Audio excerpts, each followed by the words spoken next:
नमस्कार सभी को राम राम। जैसे कि आप सभी जानते हैं कि उत्तराखंड देवभूमि में चार धाम यात्रा का शुभारंभ हो चुका है और देश के विभिन्न राज्यों से श्रद्धालु उत्तराखंड में पहुंच रहे हैं। जैसे कि आप जानते हैं कि हर साल ये यात्रा चलती है और इस यात्रा को सुरक्षा व्यवस्था की दृष्टि से जो इस यात्रा का संचालन होता है उसमें सबसे बड़ी कमजोरी प्रत्येक नागरिक की जो लापरवाही होती है वो होती है वाहन दुर्घटना। और वाहन दुर्घटना का सबसे महत्वपूर्ण कारण होते हैं तेज़ गति, ओवर स्पीड से वाहन को चलाना।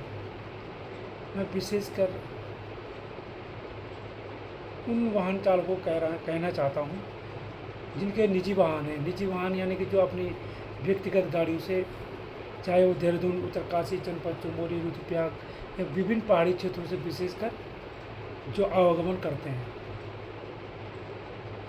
आप वाहन सही चला रहे हैं यह आपको पता है, लेकिन इसमें महत्वपूर्ण बात यह है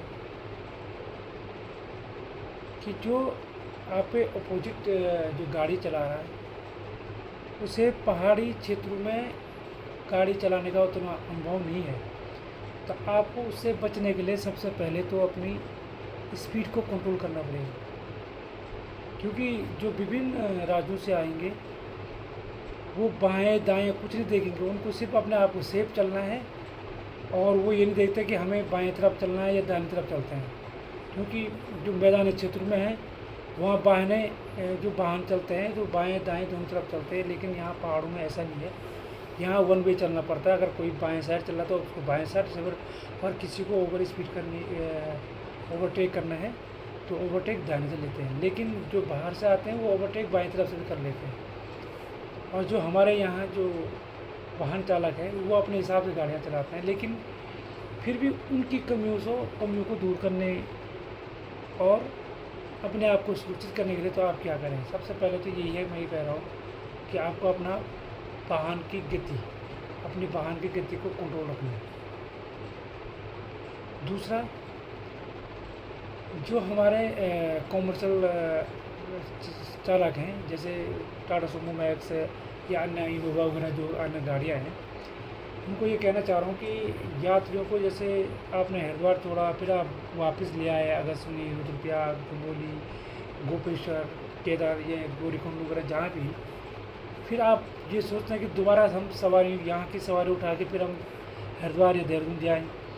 फिर आपको लगता है कि अभी समय बचा है, फिर आपने सवारी उठाई, आपकी नींद पूरी नहीं हो पाती है और नींद पूरी न होने के कारण आप समझ सकते कि नींद के झोंके आएंगे। नींद के झोंके आने के कारण कोई बड़ी दुर्घटना घटित हो सकती है। इन चीज़ से आप सबको सावधानी बरतनी पड़ेगी।